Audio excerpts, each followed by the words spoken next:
Todos en algún momento nos hemos preguntado por qué hacemos lo que hacemos o por qué sentimos lo que sentimos.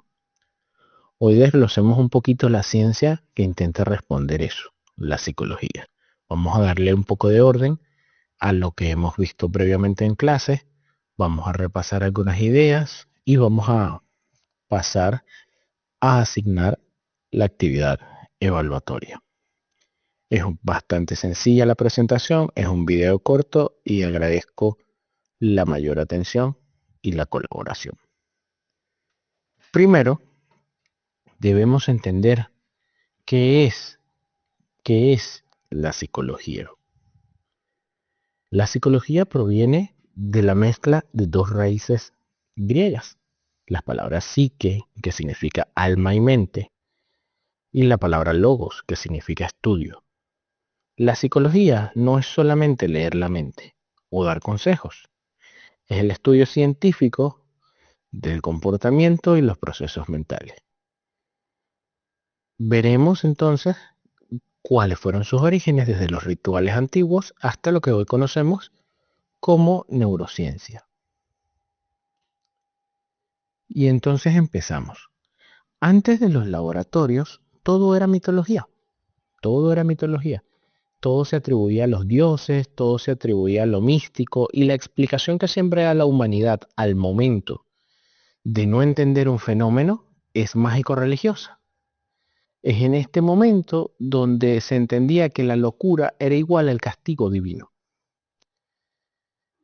Siempre eran los designios de los dioses aquellos que en la mitología griega son muy caprichosos, quienes daban el castigo de la locura a la población por ir en contra de sus tradiciones.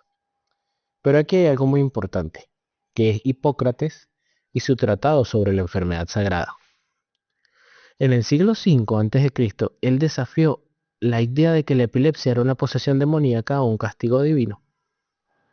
De hecho, en su tratado él dice, los hombres creen que la epilepsia es divina simplemente porque no la comprenden. Pero si llamamos divino a lo que no entendemos, entonces las cosas divinas no tendrán fin. Esto produjo un hito. Entendimos que el cerebro no es el centro, que el cerebro es el centro de la razón, no el corazón ni los dioses. Y Hipócrates supuso un cambio de paradigma. Al ser el centro de la inteligencia y las emociones, pasamos del misticismo al biologicismo, una especie de transición del mito al logos. Durante este proceso también tenemos que tocar lo que es la Edad Media, donde hubo un pequeño retroceso hacia la teología, donde volvimos a hablar del alma como un objeto intocable. A partir de ahí se realizaron y se llevaron a cabo varios procesos de los cuales se explicaba algunas formas de entendimiento del alma, del cuerpo, la dualidad. Apareció Descartes con su, con su dualidad, apareció Kant con su inmanencia, y otros tantos filósofos fueron desarrollando vertientes. El siguiente hito en la historia de la psicología es el año 1879. Es por excelencia el año de oro de la psicología. Primero, Wilhelm Wundt, que se le considera el padre de la psicología científica, fundó el primer laboratorio experimental en Leipzig, Alemania. Y es aquí en este punto donde la psicología comienza a separarse un poco de la filosofía, porque empezamos a medir. Hasta aquí todo era muy abstracto, todo era un entendimiento y una cosmovisión muy abstracta, no podíamos llevarlo al plano físico, pero Wundt desarrolló un método que se llamaba la introspección controlada, que lo que hacía era medir los tiempos de reestructuración. Aquí también tenemos que destacar a Edward Titchener, que definió lo que era la mente frente a William James, que más tarde se convertiría en el padre del conductismo, que definió para qué servía la mente. Este año fue de grandes avances para la psicología y para su independencia como ciencia de la filosofía. Luego tenemos lo que es el árbol de las grandes escuelas. Vamos a dividirlos en 4 grandes áreas.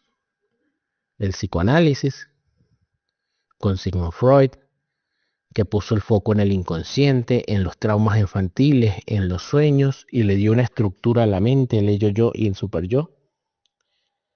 Y planteó un concepto como el inconsciente, donde él usaba una metáfora del iceberg para describir la mente y la estructura con la que ella funcionaba.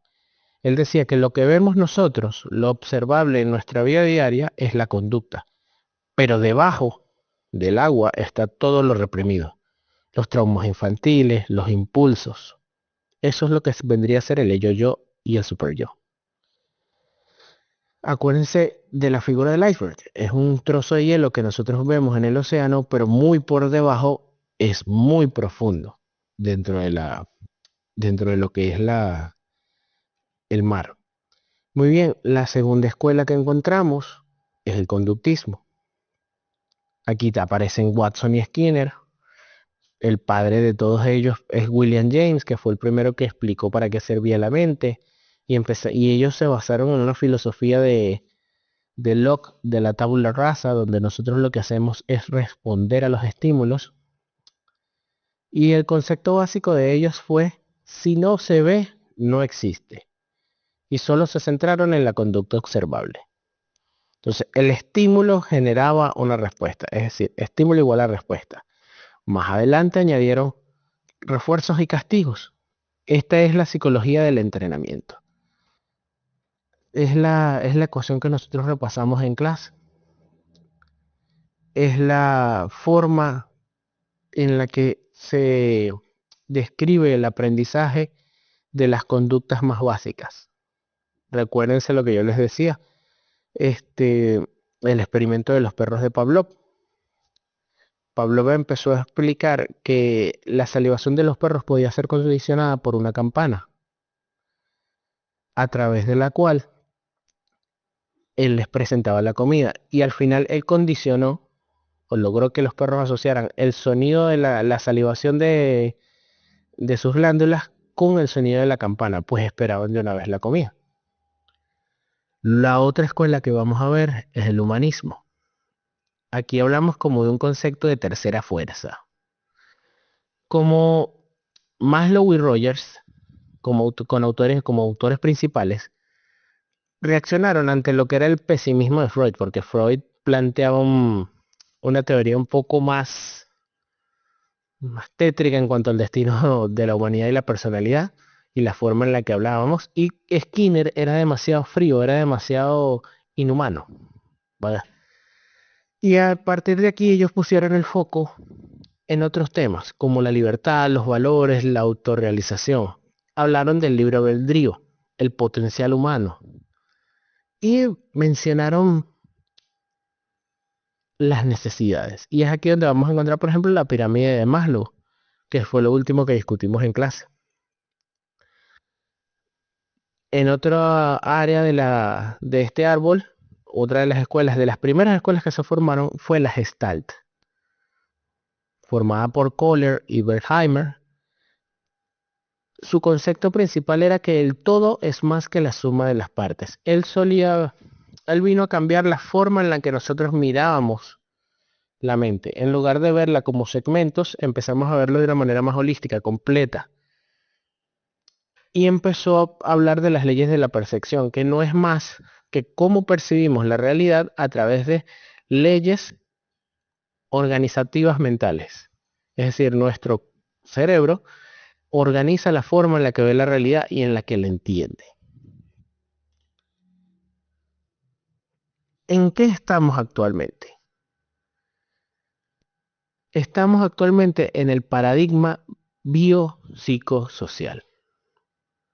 Ya no hay tantas peleas en la escuela y hay más bien una integración de las mismas. Tenemos el tema del paradigma biológico de los genes y la química, donde empezamos a dar orígenes a algunas de las variaciones de funcionalidad humanas. Tenemos la parte psicológica, de las emociones y los pensamientos, donde empezamos a explicarnos ese fenómeno de la empatía, de la inteligencia emocional y de cómo y de dónde surgen los pensamientos. Tenemos un área social, donde está la familia, donde está la cultura y la forma en la que éstas se van relacionando. Aquí entramos incluso en los gobiernos, entramos en lo que son las estructuras sociales, las escuelas, las familias, las leyes, la naturaleza, el modelo económico social. Entonces, con esto en mente tenemos que preguntarnos en qué punto estamos hoy. También tenemos un paradigma cognitivo que plantea la mente como una computadora, como un procesamiento de información, donde todo es memoria, atención y lenguaje. La neurociencia es el regreso a la teoría de Hipócrates de que todo proviene del cuerpo, pero con mucha tecnología. Y las neuronas y neurotransmisores entraron en juego y cómo ellos dictan nuestra realidad. Por ejemplo, la dopamina, que es la que se ve sobreestimulada con el scrolling en las redes sociales como TikTok. Ustedes ven que pueden pasar horas viendo videos uno tras otro simplemente por el hecho de que les da placer, les da risa. Esa es la dopamina, ese es el neurotransmisor.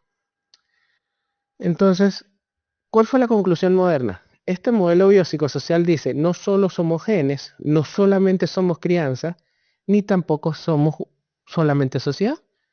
Somos la mezcla de los tres factores y cómo cada uno de ellos determina cómo funcionamos y influye en cómo funcionamos. Si queremos ver a profundidad esto, lean el tema de los niños ferales y podemos discutir en la próxima clase qué es crianza versus naturaleza. Ahora vamos a hablar un poco de lo que va a ser el proceso evaluativo y hacer un cierre de esto. Muy bien. La psicología, como vimos en la presentación, ha pasado de exorcizar enfermedades sagradas a mapear un genoma y la actividad cerebral. Entonces, estudiar psicología en última instancia es probablemente uno de los actos más valientes que tiene la humanidad, porque es tratar de entenderse a sí misma. ¿Y cuánto nos puede costar eso? Incluso no tratándolo como especie, sino individualmente. Ahora ustedes tendrán ahorita una escuela favorita de repente con las ideas o qué te resonó más de lo que yo dije. Puede ser que de repente te identifiques más con Freud o con Skinner. Eso no lo discutiremos en clase. Por ahora, quisiera que habláramos de lo que vamos a hacer para evaluar esta clase. Es una evaluación sencilla, es un mapa mental que vamos a funcionar como línea de tiempo porque vamos a explicar esta evolución de la psicología hasta la actualidad. El mapa debe iniciar desde el centro con el símbolo de la psicología o un concepto central y lo vamos a mover en formato de las horas del reloj. Empieza a las 12 con los orígenes, con Hipócrates y el quiebre de la enfermedad sagrada. Vamos a las 3, si se quiere, con el nacimiento de la ciencia, con Wundt y el laboratorio de 1879. Vamos a las 6 con las grandes escuelas. Vamos a hablar un poco de conductismo, psicoanálisis, humanismo y gestal. Y vamos a las 9 de la noche, que sería paradigmas modernos, cognitivismo, neurociencia y modelo biopsicosocial. Las reglas del diseño. No vamos a utilizar párrafos. No, y si vas a utilizar texto, no sea texto largo. Utilicen palabras clave, conceptos sencillos, usen códigos de colores, cada época que tenga un color distinto, usen buenos iconos y los conectores. O sea, utilicen las flechas para que marquen la dirección del tiempo, las relaciones entre ellas. Tómense el tiempo de hacerlo. ¿Qué se va a hablar aquí? La capacidad de resumen. ¿Qué se va a evaluar? La capacidad de resumen, la claridad en la secuencia histórica y la creatividad. Es una actividad sumamente sencilla para comenzar esta materia. Agradeciendo de antemano la colaboración que han brindado y la comprensión que han brindado para en la situación que ha atravesado la materia, que una vez publicado este video también va a retomar la presencialidad, toda vez que el compromiso previo asumido con la Defensoría del Pueblo ya está completado. Así que